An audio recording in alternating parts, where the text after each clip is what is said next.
ಈ ಪ್ರಣವ ಅನ್ನೋದು ಬಹಳ ಮಹತ್ವವುಳ್ಳದ್ದು. ಪ್ರಣವವೇ ಸಕಲ ಶಾಸ್ತ್ರಗಳಿಗೂ ಕೂಡ ಮೂಲ ಆಗಿರುವಂಥದ್ದು. ಹೆಚ್ಚು ನಿಮಗೆ ಗೊತ್ತಿರುವಂಥ ವಿಚಾರವನ್ನೇ ಹೇಳಲಿಕ್ಕೆ ಹೋಗೋದಿಲ್ಲ. ಪ್ರಣವದಿಂದಲೇ ಸಕಲ ವೇದಗಳ ಅಭಿವ್ಯಕ್ತಿ, ಇದೆಲ್ಲ ನೀವು ಕೇಳೇ ಇರ್ತೀರಿ ನೀವು. ಆದರೆ ಪ್ರಣವದ ಮಹತ್ವ ಏನಿದೆ ಅದನ್ನು ಇಲ್ಲಿ ಹೇಳಬೇಕು. ಅಥರ್ವಣೋಪನಿಷತ್ತು ಪ್ರಣವ ಉಪಾಸನೆಯ ಬಗ್ಗೆ ಒಂದು ಮಾತನ್ನು ಹೇಳುತ್ತೆ. ಅಥರ್ವಣೋಪನಿಷತ್ತಿನಲ್ಲಿ ಏನಿದೆ ಅದೇ ಶ್ಲೋಕವನ್ನು ಈ ವಾಯುಪುರಾಣವೂ ಕೂಡ ಹೇಳುತ್ತೆ. ಧನುರ್ಗೃಹೀತೌಪನಿಷದಂ ಮಹಾಸ್ತ್ರಂ ಶರಂ ಶುಪಾಸ ನಿಶಿತಂ ಸಂದಧೀತ ಆಯಮ್ಯ ತದ್ಭಾವಗತೇನ ಚೇತಸ ಲಕ್ಷ್ಯಂ ತದೇವಾಕ್ಷರಂ ಸೌಮ್ಯ ವಿದ್ಧಿ. ಭಗವಂತನನ್ನು ನಾವು ಪಡೆದುಕೊಳ್ಬೇಕು ಅಂತಂದರೆ ಅದು ಬೇಟೆಯಾಡದಂತೆ, ದೇವರನ್ನು ಬೇಟೆಯಾಡೋದು ಅಂತ ಹೇಳ್ತಾರೆ. ಬೇಟೆಯಾಡೋದು ಹೇಗೆ? ಒಂದು ಬಿಲ್ಲು ಬಾಣ ಎರಡು ಬೇಕಾಗತ್ತೆ, ಅತ್ಯಂತ ಏಕಾಗ್ರವಾಗಿರುವಂತಹ ದೃಷ್ಟಿ ಬೇಕಾಗತ್ತೆ. ಇಷ್ಟೆಲ್ಲ ಇತ್ತು ಅಂತಂದರೆ ಒಂದು ಮೃಗವನ್ನು ಒಬ್ಬ ಬೇಟೆಗಾರ ಬೇಟೆಯಾಡ್ತಾನೆ. ಹಾಗೆ ನಾವು ಕೂಡ ಭಗವಂತನನ್ನು ಬೇಟೆಯಾಡಬೇಕು ಅಂತ ಉಪನಿಷತ್ತು ಹೇಳುತ್ತೆ. ಧನುರ್ಗೃಹೀತ್ವ ಔಪನಿಷದಂ, ಒಂದು ಧನಸ್ಸು. ಯಾವ ಧನಸ್ಸು, ಯಾವ ಬಿಲ್ಲನ್ನು ನಾವು ತೆಗೆದುಕೊಳ್ಬೇಕು? ಔಪನಿಷದಂ, ಶ್ರುತಿ ಹೇಳುವಂಥ ಒಂದು ಬಿಲ್ಲಿದೆ, ಅದನ್ನು ತೆಗೆದುಕೊಳ್ಬೇಕು. ಶರಂ ಶುಪಾಸ ನಿಶಿತಂ, ಉಪಾಸನೆಯಿಂದ ಚೆನ್ನಾಗಿ ಸಾಣೆ ಹಿಡಿದು ಚೆನ್ನಾಗಿ ತೀಕ್ಷ್ಣವನ್ನಾಗಿ ಮಾಡಿರುವಂತಹ ಬಾಣವನ್ನು ತೆಗೆದುಕೊಳ್ಬೇಕು. ಆಯಮ್ಯ, ಚೆನ್ನಾಗಿ ಅದನ್ನು ಎಳೆದು ತದ್ಭಾವಗತೇನ ಚೇತಸ, ಮನಸ್ಸಿಗೆ ಸಂಪೂರ್ಣ ಏಕಾಗ್ರತೆಯನ್ನು ತಂದುಕೊಂಡು ತದೇವಾಕ್ಷರಂ ಸೌಮ್ಯ ವಿದ್ಧಿ. ಭಗವಂತ, ಅಕ್ಷರ ಅಂದರೆ ಭಗವಂತ, ಭಗವಂತನನ್ನು ಗುರಿ ಇಟ್ಟು ಆ ಶರವನ್ನು ಪ್ರಯೋಗ ಮಾಡಬೇಕು ಅಂತ. ಯಾವುದು ಶರ, ಯಾವುದು ಧನಸ್ಸು ಅಂತಂದರೆ ಅದನ್ನು ಕೂಡ ಉಪನಿಷತ್ತೇ ಹೇಳುತ್ತೆ. ಪ್ರಣವೋ ಧನುಹು ಶರೋ ಹ್ಯಾತ್ಮ ಬ್ರಹ್ಮತಲ್ ಲಕ್ಷ್ಯ ಮುಚ್ಚತೆ ಅಪ್ರಮತ್ತೇನ ವೇದ್ಧವ್ಯಂ ಶರವತ್ ತನ್ಮಯೋ ಭವೇತ್. ಯಾವುದು ಬಿಲ್ಲು ಅಂದರೆ ಪ್ರಣವ. ಪ್ರಣವ ಅನ್ನೋದೇ ಬಿಲ್ಲು. ಅದಕ್ಕೆ ನಾವು ನಮ್ಮ ಮನಸ್ಸು ಅನ್ನುವಂತಹ ಬಾಣವನ್ನು ಸೇರಿಸಬೇಕು ಅಂಥೇಳಿ ಹೇಳ್ತಾರೆ. ಶರೋಹಿ ಆತ್ಮ, ಮನಸ್ಸು. ಮನಸ್ಸು ಭಗವಂತನನ್ನು ಕುರಿತು ಹೋಗಬೇಕಾಗಿದೆ. ನಮ್ಮ ಮನಸ್ಸನ್ನು ಎಲ್ಲಿ ಗುರಿ ಇಟ್ಟು ಕಳಿಸಬೇಕಾಗಿದೆ? ಭಗವಂತನಲ್ಲಿ ಗುರಿ ಇಟ್ಟು ಕಳಿಸಬೇಕಾಗಿದೆ. ಈ ಕೇವಲ ಬಾಣ ಇದ್ದರೆ ತಾನಾಗಿ ಹೋಗೋದಿಲ್ಲ, ಅದಕ್ಕೆ ಬಿಲ್ಲು ಬೇಕು. ಬಿಲ್ಲಿಗೆ ಬಾಣವನ್ನು ಹೂಡಬೇಕು. ಬಿಲ್ಲು ಯಾವುದು ಅಂತಂದರೆ ಅದೇ ಪ್ರಣವ. ಪ್ರಣವ ಅಂದರೆ ಓಂ. ಈ ಓಂಕಾರದ ಅರ್ಥ ಏನು ಅಂತಂದರೆ ಭಗವಂತನೇ ಓಂಕಾರದಿಂದ ವಾಚ್ಯನಾಗಿರುವಂಥವನು, ಗುಣ ಪರಿಪೂರ್ಣ ಅಂಥೇಳಿ ಆ ಓಂಕಾರಕ್ಕೆ ಅರ್ಥ. ಅದು ಹೇಗೆ ಅಂಥೇಳಿ ವ್ಯಾಕರಣಶಾಸ್ತ್ರ ರೀತಿಯ ಎಲ್ಲ ಶಾಸ್ತ್ರದಲ್ಲಿ ನಿರೂಪಣೆ ಮಾಡಿ ತೋರಿಸಿದ್ದಾರೆ ಅದನ್ನು. ಒಟ್ಟು ಓಂ ಅನ್ನೋದಕ್ಕೆ ಗುಣ ಪರಿಪೂರ್ಣ ಅಂಥೇಳಿ ಅರ್ಥ. ಹಾಗಾದರೆ ಮನಸ್ಸನ್ನುವಂತಹ ಬಾಣವನ್ನು ಪ್ರಣವ ಅನ್ನುವಂತಹ ಬಿಲ್ಲಿಗೆ ಯೋಜಿಸಬೇಕು ಅಂತ ಅರ್ಥ ಏನು? ಮನಸ್ಸಿನಿಂದ ಭಗವಂತನ ಗುಣ ಪರಿಪೂರ್ಣತ್ವವನ್ನು ಚಿಂತನೆ ಮಾಡಬೇಕು ಅಂಥೇಳಿ ಅರ್ಥ. ಮತ್ತು ಆ ಬಾಣ ಆದರೂ ಕೂಡ ಉಪಾಸಾನಿಶಿತಂ, ಅದನ್ನು ಚೆನ್ನಾಗಿ ಸಾಣೆ ಹಿಡಿದು ತೀಕ್ಷ್ಣವಾಗಿ ಶಾರ್ಪ್ ಆಗೋ ಹಾಗೆ ಮಾಡಿರಬೇಕು. ಅದು ಇಲ್ಲ ಅಂತ ಆದರೆ ಸರಿಯಾಗಿ ಬೇಟೆ ಆಡಲಿಕ್ಕೆ ಸಾಧ್ಯ ಆಗೋದಿಲ್ಲ. ಹಾಗೆ ಇಲ್ಲಿ ಮನಸ್ಸನ್ನುವಂತಹ ಬಾಣವನ್ನು ಹೇಗೆ ನಾವು ಅದನ್ನು ಸಾಣೆ ಹಿಡಿಯೋದು ಅಂತಂದರೆ ಉಪಾಸಾನಿಶಿತಂ, ಉಪಾಸನೆ. ಪ್ರತಿನಿತ್ಯವೂ ಕೂಡ ಭಗವಂತನ ಧ್ಯಾನ ಮಾಡಿ ಮಾಡಿ ಮಾಡಿ ಅಭ್ಯಾಸ ಮಾಡಿರಬೇಕು. ಆ ಅಭ್ಯಾಸದಿಂದ ಮನಸ್ಸು ತೀಕ್ಷ್ಣ ಆಗುತ್ತೆ. ತತ್ಕ್ಷಣದಲ್ಲೇ ಭಗವಂತನ ಚಿಂತನೆ ಆಗುವಷ್ಟು ತೀಕ್ಷ್ಣ ಅದು ಆಗುತ್ತೆ. ಆನಂತರ ಗುರಿ ಇಡಬೇಕು. ಯಾವುದು ಗುರಿ ಇಲ್ಲಿ ನಮಗೆ ಅಂತಂದರೆ ಲಕ್ಷ್ಯ ಯಾವುದು ಅಂತಂದರೆ ಬ್ರಹ್ಮತಲ್ ಲಕ್ಷ್ಯ ಮುಚ್ಚತೆ, ಪರಬ್ರಹ್ಮ ಪರಮಾತ್ಮನೇ ನಮಗೆ ಲಕ್ಷ್ಯ. ಅಪ್ರಮತ್ತೇನ ವೇದ್ಧವ್ಯಂ, ಸಂಪೂರ್ಣವಾಗಿ ಮನಸ್ಸಿನ ಏಕಾಗ್ರತೆಯನ್ನು ತಂದುಕೊಂಡು ವೇದ್ಧವ್ಯಂ, ಗುರಿ ಇಟ್ಟು ಹೊಡಿಬೇಕು. ಹೇಗೆ ಬಾಣವನ್ನು ಪ್ರಯೋಗ ಮಾಡಿರಬೇಕು ಅಂತಂದರೆ ಶರವತ್ ತನ್ಮಯೋ ಭವೇತ್, ಹೇಗೆ ಬಿಟ್ಟಂತಹ ಬಾಣ ಮೃಗದ ಶರೀರದ ಒಳಗೆ ಹೋಗಿ ಸೇರಿಕೊಳ್ಳುತ್ತೋ ಹಾಗೆ ನಮ್ಮ ಮನಸ್ಸು ಗುರಿಯಾಗಿರುವಂತಹ ಪರಮಾತ್ಮನ ಒಳಗೆ ಹೋಗಿ ಸೇರಿಕೊಳ್ಳಬೇಕು. ಅಂದರೆ ಸಂಪೂರ್ಣವಾಗಿ ನಾವು ಭಗವಂತನಲ್ಲೇ ತಲ್ಲೀನರಾಗಬೇಕು. ಧ್ಯಾನಾವಸ್ಥೆಯಲ್ಲಿ ಭಗವಂತನ ಗುಣಗಳನ್ನು ನಿರಂತರವಾಗಿ ಚಿಂತನೆ ಮಾಡುವಂತೆ ಆಗಬೇಕು ಅಂತ ಹೇಳಿ ಹೀಗೆ ಉಪನಿಷತ್ತು ಹೇಳುವಂತಹ ಭಗವಂತನ ಪ್ರಣವದಿಂದ ಭಗವಂತನ ಧ್ಯಾನ ಮಾಡುವ ಪ್ರಕಾರವನ್ನು ಇಲ್ಲಿ ಹೇಳ್ತಾರೆ. ಈ ಪ್ರಣವಕ್ಕೆ ಯಾಕೆ ಇಷ್ಟೊಂದು ಮಹತ್ವವನ್ನು ಎಲ್ಲರೂ ಕೂಡ ಕೊಡ್ತಾರೆ? ಬೇಕಾದಷ್ಟು ಮಂತ್ರಗಳ ರಾಶಿ ರಾಶಿ ಮಂತ್ರಗಳಿವೆ. ಪ್ರಣವಕ್ಕಿಷ್ಟೆಲ್ಲ ಯಾಕೆ ಮಹತ್ವವನ್ನು ಕೊಡ್ತಾರೆ ಅಂತಂದರೆ ಪ್ರಣವ ಮೊಟ್ಟ ಮೊದಲಿಗೆ ಜಗತ್ತಿನಲ್ಲಿ ಸೃಷ್ಟಿಗೆ ಬಂದಂತಹ ಶಬ್ದ. ಈ ಒಂದು ವ್ಯವಸ್ಥೆ ಭಗವಂತನ ಸೃಷ್ಟಿಯಲ್ಲಿ ಇದೆ. ಭಗವಂತ ಅನೇಕ ಪದಾರ್ಥಗಳನ್ನು ಸೃಷ್ಟಿ ಮಾಡ್ತಾ ಮಾಡ್ತಾ ಮಾಡ್ತಾ ಹೋಗ್ತಾನೆ. ಅದರಲ್ಲಿ ಮೊದಲಿಗೆ ಯಾವುದನ್ನು ಸೃಷ್ಟಿ ಮಾಡಿರ್ತಾನೋ ಅದು ತನ್ನ ಗುಂಪಿನಲ್ಲಿ ಅತ್ಯಂತ ಶ್ರೇಷ್ಠ ಅಂತ ಹೇಳಿ ಕರೆಸ್ಕೊಳ್ಳುತ್ತೆ. ಯಾರನ್ನು ಮೊದಲಿಗೆ ಸೃಷ್ಟಿ ಮಾಡ್ತಾನೆ? ಭಗವಂತ ಜೀವರಾಶಿಗಳಲ್ಲಿ ಮೊದಲಿಗೆ ಯಾವ ಜೀವರಾಶಿಯನ್ನು ಸೃಷ್ಟಿ ಮಾಡಿದ್ದು? ಚತುರ್ಮುಖ ಬ್ರಹ್ಮ. ಹಾಗೆ ಚತುರ್ಮುಖ ಬ್ರಹ್ಮ ಶ್ರೇಷ್ಠ ಅಂತಾಯಿತು. ಹಾಗೆ ಭಗವಂತ ಶಬ್ದಗಳನ್ನೆಲ್ಲ ಸೃಷ್ಟಿ ಮಾಡುವಾಗ ಮೊಟ್ಟ ಮೊದಲಿಗೆ ಸೃಷ್ಟಿ ಮಾಡಿದಂತಹ ಶಬ್ದ ಅಂದರೆ ಅದು ಪ್ರಣವ. ಸಿಸೃಕ್ಷೋ ಪರಮಾದ್ವಿಷ್ಣೋ ಪ್ರಥಮಂ ದ್ವೌ ವಿನುಸೃತೌ ಓಂಕಾರಶ್ಚಾಥ ಶಬ್ದಶ್ಚ ತಸ್ಮಾತ್ ಪ್ರಾಥಮಿಕವು ಕ್ರಮಾತ್. ಬ್ರಹ್ಮಸೂತ್ರ ಭಾಷ್ಯದಲ್ಲಿ ಆಚಾರ್ಯ ಹೇಳ್ತಾರೆ ಇದನ್ನು. ಈ ಎರಡನ್ನ ಮೊದಲಿಗೆ ಭಗವಂತ ಸೃಷ್ಟಿ ಮಾಡಿದ ಶಬ್ದಗಳಲ್ಲಿ ಒಂದು ಓಂ, ಇನ್ನೊಂದು ಅಥ ಅನ್ನುವಂತಹ ಶಬ್ದ. ಹಾಗಾಗಿ ಬ್ರಹ್ಮಸೂತ್ರನೂ ಕೂಡ ಆರಂಭ ಆಗೋದು ಹಾಗೆ, ಓಂ ಅಥಾತೋ ಬ್ರಹ್ಮ ಜಿಜ್ಞಾಸ ಅಂತ ಹೇಳಿ ಆರಂಭ ಆಗುತ್ತೆ. ಹಾಗಾಗಿ ಓಂಕಾರ ಮೊದಲಿಗೆ ಸೃಷ್ಟಿಗೆ ಬಂದದ್ದು. ಆದ್ದರಿಂದ ಶಬ್ದಗಳಲ್ಲೇ ಅತ್ಯಂತ ಉತ್ತಮವಾದ ಶ್ರೇಷ್ಠವಾದ ಶಬ್ದ ಯಾವುದು? ಅದು ಓಂಕಾರ. ಹಾಗಾಗಿ ಓಂಕಾರಕ್ಕೆ ಇಷ್ಟೆಲ್ಲ ಮಹತ್ವ ಇದೆ. ಆ ಓಂಕಾರ ಭಗವಂತನನ್ನೇ ನೇರವಾಗಿ ಪ್ರತಿಪಾದನೆಯನ್ನು ಮಾಡುತ್ತೆ. ಓಂಕಾರವನ್ನು ಪ್ರಣವ ಅಂತ ನಾವು ಕರಿತೀವಿ. ಯಾಕೆ ಅಂದರೆ ಪ್ರಣವ 3 ಅಕ್ಷರಗಳಿಗೆ 3 ಅರ್ಥ ಇದೆ ಅಲ್ಲಿ. ಪ್ರಕೃಷ್ಟತ್ವಾಚ್ಚ ನೇತೃತ್ವಾತ್ ಗತಿತ್ವಾದಖಿಲಸ್ಯ ಚ. ಪ್ರ ಅಂತ ಭಗವಂತನನ್ನು ಕರಿತೀವಿ. ಯಾಕೆ?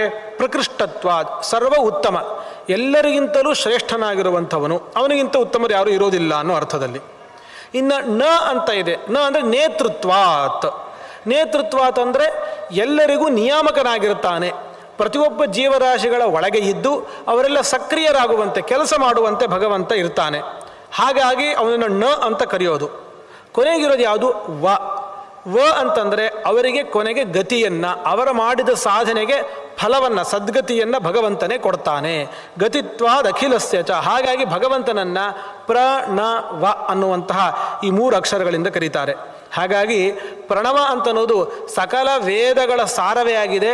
ಪ್ರಣವದಿಂದಲೇ ಸಕಲ ವೇದಗಳ ಅಭಿವ್ಯಕ್ತಿ ಆಗಿರುವಂಥದ್ದು, ಪ್ರಣವದಿಂದಲೇ ಎಲ್ಲ ಅಕ್ಷರಗಳ ಅಭಿವ್ಯಕ್ತಿ ಆಗಿರೋದು. ಆದ್ದರಿಂದ ಒಂದು ಪ್ರಣವವನ್ನು ನಾವು ಹೇಳಿದ್ರೆ ಸಮಗ್ರ ವೇದಗಳ ಅರ್ಥವನ್ನೆಲ್ಲವನ್ನು ಕೂಡ ಹೇಳಿದಂತೇನೆ ಲೆಕ್ಕ. ಅದು ಹೇಗೆ ಅರ್ಥ ಸಿಗುತ್ತೆ ಅನ್ನೋದು ಸಾಮಾನ್ಯವಾಗಿ ನಮಗೆ ಗೊತ್ತಾಗೋದಿಲ್ಲ. ಶಾಸ್ತ್ರದ ಆಧಾರದಲ್ಲಿ ಅಥವಾ ಜ್ಞಾನಿಗಳ ಮಾರ್ಗದರ್ಶನದಲ್ಲಷ್ಟೇ ನಾವೆಲ್ಲವನ್ನೂ ಕೂಡ ಅರ್ಥ ಮಾಡಿಕೊಳ್ಬೇಕಾಗತ್ತೆ. ಮತ್ತು ಇನ್ನೊಂದು ಕಡೆ ಪ್ರಣವದ ಮಹತ್ವವನ್ನು ಹೇಳ್ತಾ, ಏಕ ಏವಾದ್ವಿತೀಯೋಸೌ ಹರಿರ್ದೇವೇಶು ಸರ್ವದ, ಏಕ ಏವಾದ್ವಿತೀಯೋಸೌ ಅಶ್ವಮೇಧ ಕ್ರತುಷ್ವಪಿ. ಹೇಗೆ ದೇವತೆಗಳಲ್ಲೆಲ್ಲ ಏಕಮೇವ ಅದ್ವಿತೀಯ ಅಂದರೆ ಅವನಿಗೆ ಸದೃಶರಾಗಿರುವಂಥವರು ಇನ್ನೊಬ್ಬರು ಇರ್ಲಿಕ್ಕೆ ಸಾಧ್ಯ ಇಲ್ಲ. ನೀನೇ ಏಕಮೇವಾದ್ವಿತೀಯ ಅಂದರೆ ನಿಂದೇ ಎಲ್ಲ, ನಿನ್ನ ಬಿಟ್ಟು ಇನ್ಯಾರೂ ಇಲ್ಲ ಅಂತ ಅರ್ಥ. ಹಾಗೆ ದೇವತೆಗಳಲ್ಲಿ ಹರಿ ಏಕಮೇವಾದ್ವಿತೀಯ. ಏಕ ಏವಾದ್ವಿತೀಯೋಸೌ ಅಶ್ವಮೇಧ ಕ್ರತುಷ್ವಪಿ. ಅನೇಕ ವಿಧವಾಗಿರುವಂತಹ ಯಜ್ಞ ಯಾಗಗಳಿವೆ. ಅದೆಲ್ಲದರಲ್ಲೂ ಏಕಮೇವಾದ್ವಿತೀಯವಾಗಿರುವಂತಹ ಯಾಗ ಅಂದರೆ ಅದು ಅಶ್ವಮೇಧ. ಅಶ್ವಮೇಧವು ಕ್ರತುಗಳಲ್ಲಿ ಅತ್ಯಂತ ಉತ್ತಮವಾಗಿರುವಂಥದ್ದು. ಏಕೈವ ಸಾದ್ವಿತೀಯ ಸಾ ವಿಷ್ಣು ಭಕ್ತಿರಿಹಿ ಸಾಧನೆ. ಮೋಕ್ಷಕ್ಕೆ ಸಾಧನೆಗಳು ಯಾವುದು? ಎಷ್ಟೊಂದು ಸಾಧನೆಗಳಿರುತ್ತೆ. ಅದರಲ್ಲಿ ಏಕಮೇವಾದ್ವಿತೀಯ ಸಾಧನೆ ಅಂದರೆ ಅದು ಭಗವಂತನಲ್ಲಿ ಮಾಡುವ ಭಕ್ತಿ. ಹಾಗೆ ಏಕ ಏವಾದ್ವಿತೀಯೋಸು ಪ್ರಣವೋ ಮಂತ್ರ ಉಚ್ಯತೆ. ಮಂತ್ರಗಳಲ್ಲೇ ಅತ್ಯಂತ ಶ್ರೇಷ್ಠವಾಗಿರುವಂಥದ್ದು ಅಂದರೆ ಅದು ಪ್ರಣವ. ಪ್ರಣವ ಮಂತ್ರ. ಮಂತ್ರ ಅಂತಂದರೆ ಯಾರು ಅದನ್ನು ಮನನ ಮಾಡ್ತಾರೆ ಅವರಿಗೆ ತ್ರಾಣ, ರಕ್ಷಣೆಯನ್ನು ಕೊಡುತ್ತೆ. ಹಾಗಾಗಿ ಮಂತ್ರ ಅಂತ ಹೇಳಿ ಕರಿತೀವಿ. ಅದರಲ್ಲಿ ವೇದಗಳೆಲ್ಲದಕ್ಕೂ ಮೂಲವಾಗಿರುವಂತಹ ಪ್ರಣವ ಅನ್ನುವಂಥದ್ದು ಅತ್ಯಂತ ಶ್ರೇಷ್ಠವಾಗಿರುವಂತಹ ಮಂತ್ರ ಅಂತ ಹೇಳಿ ಇಲ್ಲಿ ವರ್ಣನೆಯನ್ನು ಮಾಡ್ತಾರೆ. ಇನ್ನು ಈ ಪ್ರಣವದಿಂದ ಅಕ್ಷರಗಳ ಸೃಷ್ಟಿಯನ್ನು ಹೇಳ್ತಾರೆ. ನೋಡಿ, ಇಲ್ಲಿ ಒಂದು ಸೂಕ್ಷ್ಮವಾದ ವಿಚಾರ ನಾವು ಗಮನಿಸಬೇಕಾಗಿರೋದು, ಸ್ವರಾಕ್ಷರಗಳು, ವ್ಯಂಜನಾಕ್ಷರಗಳು ಪ್ರತಿಯೊಂದು ಕೂಡ ಪ್ರಣವದಿಂದಲೇ ಅಭಿವ್ಯಕ್ತ ಆಗ್ತಾ ಹೋಗುತ್ತೆ ಅಂತ ಹೇಳಿ ಶಾಸ್ತ್ರದಲ್ಲಿ ನಿರೂಪಣೆ ಮಾಡ್ತಾರೆ. ಇದರಲ್ಲಿ ಆ ತಂತ್ರಸಾರ ಸಂಗ್ರಹದಲ್ಲಿ ಆಚಾರ್ಯ ಹೇಳಿರೋದು ಮತ್ತು ಇಲ್ಲಿ ಹೇಳಿರೋದು ಎರಡನ್ನೂ ಕೂಡ ನಾನು ನಿಮಗೆ ಸೇರಿಸಿ ಹೇಳ್ತಾ ಹೋಗ್ತಾ ಇದ್ದೀನಿ. ನಾನು ಅ ಉ ಮ ಪ್ರಣವದಲ್ಲಿ ಒಟ್ಟು 8 ಅಂಗಗಳಿರುತ್ತೆ. ಅಕಾರ, ಉಕಾರ, ಮಕಾರ, ನಾದ, ಬಿಂದು, ಘೋಷ, ಶಾಂತ, ಅತಿಶಾಂತ ಅಂತ ಒಂದೊಂದರಿಂದ ಒಂದೊಂದು ವರ್ಣಗಳ ಅಭಿವ್ಯಕ್ತಿ ಆಗ್ತಾ ಹೋಗುತ್ತೆ. ಅಕಾರದಿಂದ 16 ಸ್ವರಾಕ್ಷರಗಳ ಅಭಿವ್ಯಕ್ತಿ. 16. ಯಾಕೆಂದರೆ ಸಂಸ್ಕೃತ ವ್ಯಾಕರಣದಲ್ಲಿ ಕನ್ನಡದಲ್ಲಿ ಇಲ್ಲದೇ ಇರುವಂತಹ ಕೆಲವು ಕೂಡ ಇದೆ. ಈಗ ಕನ್ನಡದಲ್ಲಿ ಮುಂಚೆ ನಾವು ಚಿಕ್ಕವರಿದ್ದಾಗ ಋ ಎರಡೂ ಇತ್ತು. ಈಗ ಅದನ್ನು ಕನ್ನಡದಲ್ಲಿ ಉಪಯೋಗಿಸೋದಿಲ್ಲ, ನಾವು ಬೇಡ ಅಂಥೇಳಿ ದೀರ್ಘ ತೆಗೆದುಹಾಕ್ಬಿಟ್ಟಿದ್ದಾರೆ. ಇದು ಮುಂಚೆ ಇತ್ತು, ಈಗ ತೆಗೆದುಹಾಕಿದ್ದಾರೆ. ಅದು ಬಿಟ್ಟು ಕನ್ನಡದಲ್ಲಿ ಸರ್ವಥಾ ಉಪಯೋಗಿಸದೇ ಇರುವಂಥ ಋ ಅಂತೊಂದು ಸ್ವರಾಕ್ಷರವೂ ಕೂಡ ಸಂಸ್ಕೃತದಲ್ಲಿ ಇದೆ. ಅದು ದೀರ್ಘವೂ ಕೂಡ ಆಚಾರ್ಯರು ಹೇಳಿದ್ದಾರೆ, ಅದು ಪುರಾಣಕ್ಕೆ ಅತ್ಯಂತ ಸಮ್ಮತ. ಇಲ್ಲ ಅಂದರೆ 16 ಸ್ವರಾಕ್ಷರಗಳು ಆಗೋದೇ ಇಲ್ಲ ಅಂತ ಹೇಳಿಯೂ ಕೂಡ ನಮಗೆ ಗೊತ್ತಾಗುತ್ತೆ. ಪಾಣಿನಿಯ ವ್ಯಾಕರಣದಲ್ಲಿ ಅದನ್ನು ದೀರ್ಘವನ್ನು ಅಲ್ಲಿ ಹೇಳಿಲ್ಲ ಅಷ್ಟೇ. ಹೀಗೆ 16 ಸ್ವರಗಳಿವೆ. ಅಂ ಅಹ ಅನ್ನೋದನ್ನು ಬಿಟ್ಟು 14 ಸ್ವರಗಳನ್ನು ಮಾಡಿಕೊಳ್ತಾರೆ. 14 ಸ್ವರವನ್ನು ಮಾಡಿಕೊಳ್ತಾರೆ. ಮುಂದೆ ಉಕಾರದಿಂದ ಕವರ್ಗದ ಅಕ್ಷರಗಳು, ಮಕಾರದಿಂದ ಚವರ್ಗ, ನಾದದಿಂದ ಟವರ್ಗ, ಬಿಂದುವಿನಿಂದ ತವರ್ಗ, ಘೋಷದಿಂದ ಪವರ್ಗ, ಶಾಂತದಿಂದ ಯರಲವ, ಅತಿಶಾಂತದಿಂದ ಶ ಸಹಳ, ಇವುಗಳ ಅಭಿವ್ಯಕ್ತಿ ಅಂತೆಲ್ಲ ಹೇಳ್ತಾರೆ. ಇದರಲ್ಲಿ ಈ 14 ಅಕ್ಷರಗಳೇನಿದೆ, 14 ಅಕ್ಷರಗಳಿಂದ ಚತುರ್ಮುಖ ಬ್ರಹ್ಮದೇವರು ಅಂದರೆ ಸ್ವರಾಕ್ಷರ 14 ಏನಿದೆ ಅದರಿಂದ 14 ಲೋಕಗಳನ್ನು ಸೃಷ್ಟಿ ಮಾಡ್ತಾರೆ, 14 ಮನುಗಳನ್ನು ಸೃಷ್ಟಿ ಮಾಡ್ತಾರೆ, 14 ಮನುಗಳಿರುತ್ತಾರೆ. ಇಲ್ಲಿ ನಮಗೆ ಅಕ್ಷರಗಳಿಂದ ಸೃಷ್ಟಿ ಅಂದರೆ ಹೇಗೆ ತುಂಬ ವಿಚಿತ್ರ ಅಂತ ಅನಿಸುತ್ತೆ. ಈಗ ಮಣ್ಣಿದೆ, ಮಣ್ಣಿನಿಂದ ಮಡಕೆಯನ್ನು ಸೃಷ್ಟಿ ಮಾಡ್ತೀವಿ, ಅರ್ಥ ಆಗುತ್ತೆ. ಅಕ್ಕಿ ಇದೆ, ಬೇಳೆ ಇದೆ, ಎಲ್ಲ ಇದೆ, ಅದರಿಂದ ಅಡಿಗೆಯನ್ನು ಸೃಷ್ಟಿ ಮಾಡ್ತೀವಿ, ಅರ್ಥ ಆಗುತ್ತೆ. ಅಕ್ಷರಗಳು ನಾವು ಉಚ್ಚಾರಣೆ ಮಾಡಿದಾಗ ಅಭಿವ್ಯಕ್ತಿ ಆಗುತ್ತೆ, ಈ ಉ ಅಂತ ಉಚ್ಚಾರಣೆ ಮಾಡ್ತಾ ಹೋಗಬೇಕು ನಾವು. ಇಂತಹ ಅಕ್ಷರಗಳಿಂದ ಈ ದೇವತೆಗಳ ಸೃಷ್ಟಿ ಅಂದರೆ ಅರ್ಥ ಏನು, ಅವ್ರನ್ನ ಹೇಗೆ ಸೃಷ್ಟಿ ಮಾಡಲಿಕ್ಕೆ ಸಾಧ್ಯ ಆಗುತ್ತೆ ಅಂತಂದರೆ, ಇಲ್ಲಿ ಅಕ್ಷರಗಳು ಅಂತಂದರೆ ಕೇವಲ ಜಡವಾದ ಅಕ್ಷರ ಅಂತ ಮಾತ್ರ ಭಾವಿಸಬಾರದು. ಪ್ರತಿಯೊಂದು ಅಕ್ಷರಕ್ಕೂ ಕೂಡ ಅಲ್ಲಿ ಭಗವಂತನ ಸನ್ನಿಧಾನ ಇರುತ್ತೆ, ಅಕ್ಷರದಲ್ಲಿ ದೇವರ ಸನ್ನಿಧಾನ ಇರುತ್ತೆ, ದೇವತೆಗಳ ಸನ್ನಿಧಾನ ಇರುತ್ತೆ. ಹಾಗಾಗಿ ಆ ಚೇತನರೂ ಕೂಡ ಅಲ್ಲಿ ಇರೋದರಿಂದ ಅವರಿಂದಾಗಿ ದೇವತೆಗಳ ಮನುಗಳ ಎಲ್ಲರ ಸೃಷ್ಟಿಯಾಯಿತು ಅಂತ ಹೇಳಿ ನಾವು ಅರ್ಥ ಮಾಡ್ಕೊಳ್ಬೇಕು.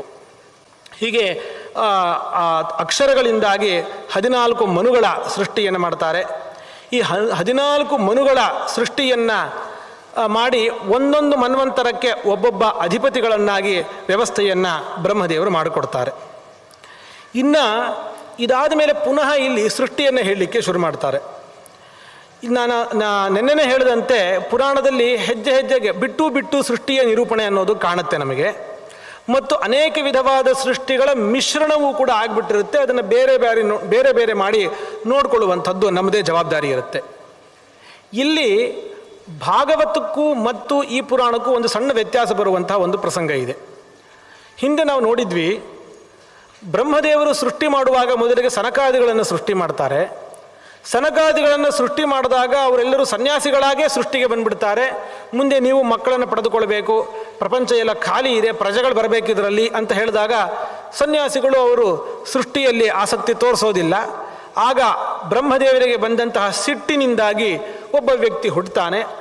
ರೋದನ ಮಾಡ್ತಾ ಹುಡ್ತಾ ಇರೋದ್ರಿಂದ ಅವನಿಗೆ ರುದ್ರ ಅನ್ನುವಂತಹ ಹೆಸರು ಬರುತ್ತೆ. ಅಲ್ಲಿ ಆ ರುದ್ರನಿಗೆ 11 ಹೆಸರುಗಳನ್ನು ಕೊಡ್ತಾರೆ ಚತುರ್ಮುಖ ಬ್ರಹ್ಮದೇವರು ಅಂತ ಭಾಗವತದಲ್ಲಿ ಇದೆ. ಭಾಗವತ ಹೇಳುವ ಪ್ರಕಾರ 11 ಹೆಸರುಗಳು ಬರುತ್ತೆ. ಆದರೆ ಇಲ್ಲಿ ಮಾತ್ರ 8 ಹೆಸರುಗಳನ್ನು ಮಾತ್ರ ಇಲ್ಲಿ ಹೇಳ್ತಾರೆ.